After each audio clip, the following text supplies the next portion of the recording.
again for a new blog on Audi A4 2017 edition. I'm driving on a highway between Ghent and Antwerp in Belgium, just to give a little bit of context. And sorry if the video is a little bit funny position, but yeah, there's one thing I've noticed with the car. The edition I chose is the smaller screen here. This screen, you can have it in a bigger or small version. I chose the small version, which is okay.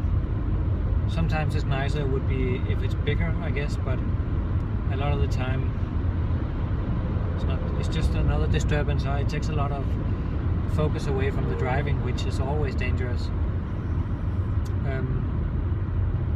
But the thing I wanted to say is that it has a GPS, of course, built in, and the first 3 months is for free with Google, so you get all the data you need. There's a built-in SIM card, I believe, where you have free data for free data for 3 months. After that, you have to pay it yourself, and it doesn't cost much, so I might just continue it.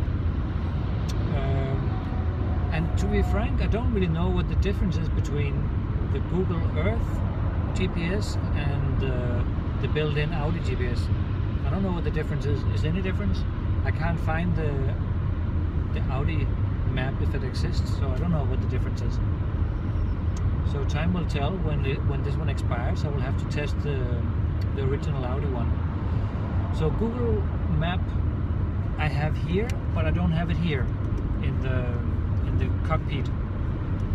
So my cockpit is not virtual, it's real. It has 2 meters, the rounds per minute or whatever it's called, and the speedometer, how many kilometers per hour.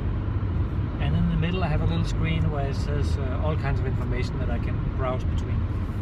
Okay, fine. So over here what I basically have is GPS, and I can see my music and my radio stations and configuring the car. And I can also read various news and stuff. What I don't have is I don't have the app, what's it called, iCar or whatever, the Apple phone app. I don't have that, the car app. I would like to have it because maybe it's interesting, but I tried it in a Volkswagen Passat, I think it was. No, it was something else. But they had it, and it was quite nice. I could browse. I could see like 5-6 different apps from my phone coming up here on the screen. Pretty cool, like Spotify and a few other things. But people tell me that even though they have that, they never use it because there's not enough usable apps. So it's a kind of half-baked product so far. Anyway, back to the GPS. When I start up the car or when I change destination in the GPS, it's surprisingly slow. So it seems to me that the processor that they put in the little computer behind the GPS is a rather slow one, and it's a little bit disappointing for a car of this quality that it takes quite a bit of time before it builds up the map. You know, it picks up the streets, the terrain, the traffic spots, the cities. Bit by bit it puts layers upon layers on the map, and it doesn't take a long time, but sometimes it takes up to, let's say, 20 seconds or something. And that's a bit like if you're in a website, in a browser. If it takes 20 seconds to load a website, you get disappointed. And that's the kind of expectation that people have nowadays in 2017. They want the computer screen in the car to be as fast as a browser in a desktop, or at least in a mobile phone. And it is considerably slower.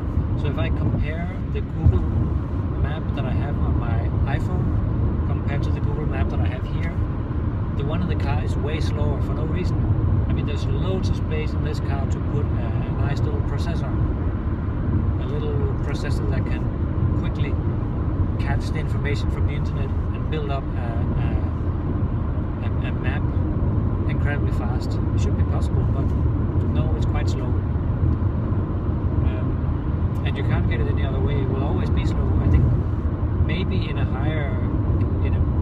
efficient car like A6 or A8, maybe they have a faster processor. I don't know. I never tried it.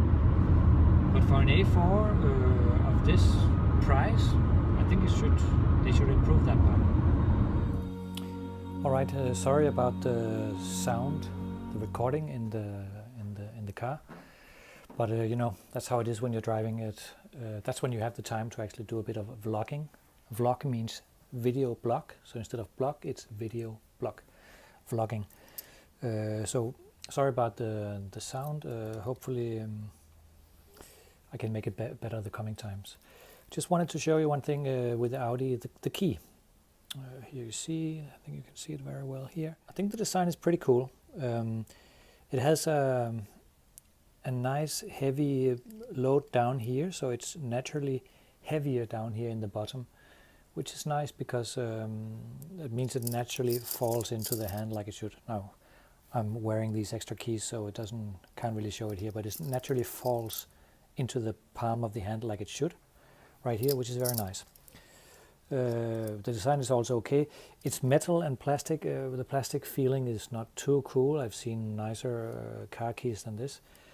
And it means a lot actually, because this is the little token, the little, how can I say, the little symbol of the car that people carry around them when they're not in the car and also when they're in the car. So if they love the car, they will really appreciate a nice key. And I think maybe this plastic feeling is a little bit too cheap for such a relatively expensive car like Audi A4 is. So they should, why not give that a little finish, little touch to make it special, so it's a little jewelry in people's pocket and in their bag and in their hand. That's one thing. Another thing then, if you look at the bottoms, the buttons itself, okay, what do we have? We have, of course, the open key, which is here, and we have the lock one, which has a little edge here, so you can feel it, which is really great, because then when you're in your pocket, you can feel it. You can easily feel, okay, this is the one, I'm walking away from the car now, so I'm locking it, pressing here, without even looking at it, which is really a huge help. So I already have the key in my pocket, and I just click on that one when I walk away from it, or I click on the other one when I'm coming to the car, so I don't have to get it up and look at it. Very good, very smart thing.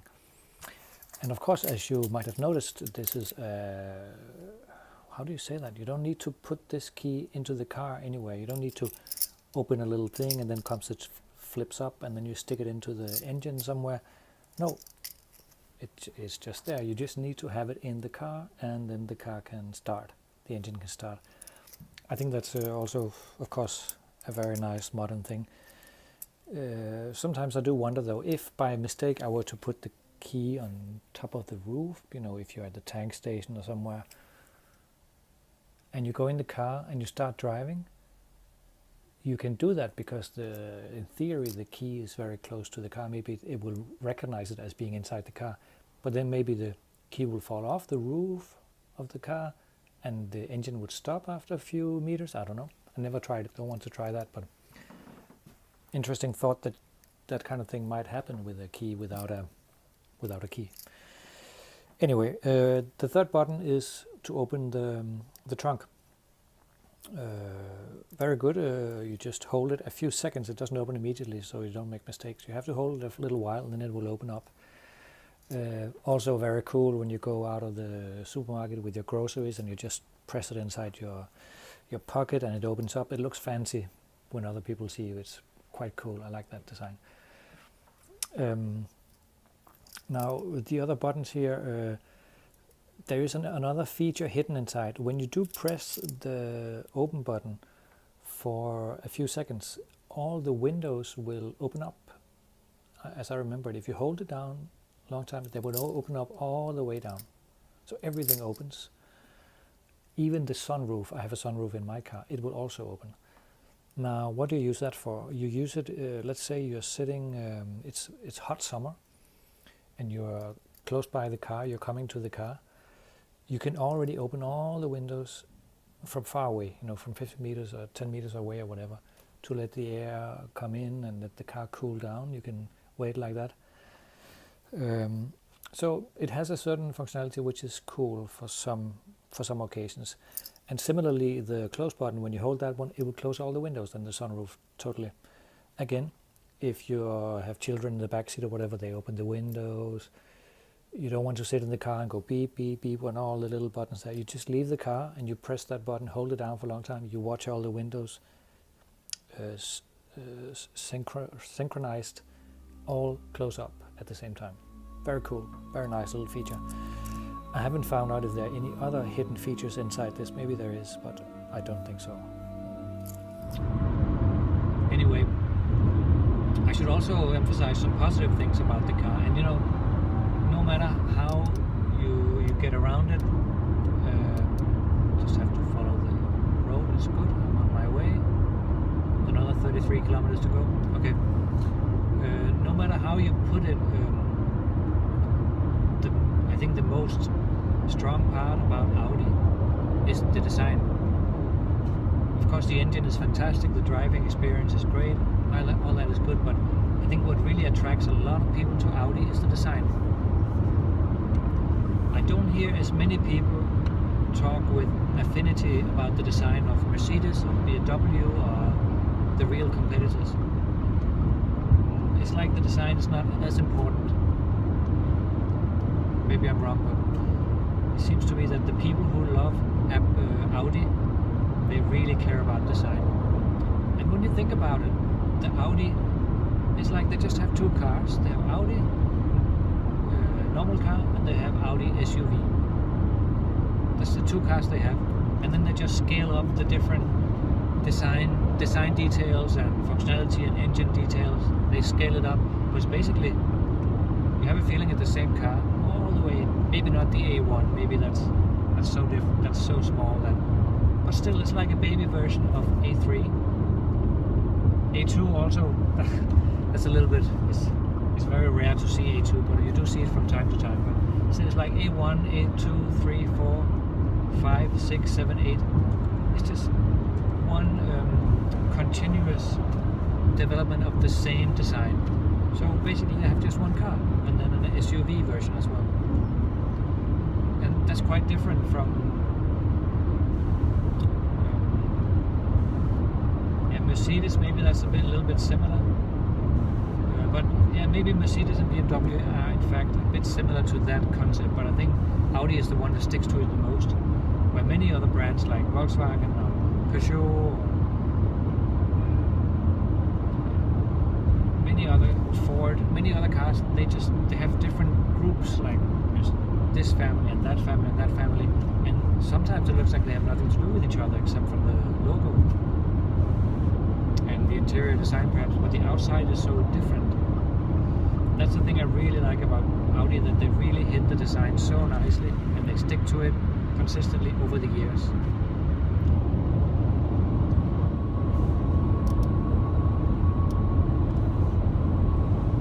So thanks for watching this video. I hope you like it and you can use it when you're considering buying your car. When you already got your car, you need to know more about it. Sorry for the bad quality of video and sound.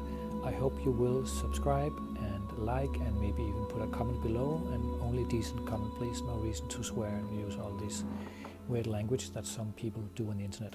Okay, goodbye.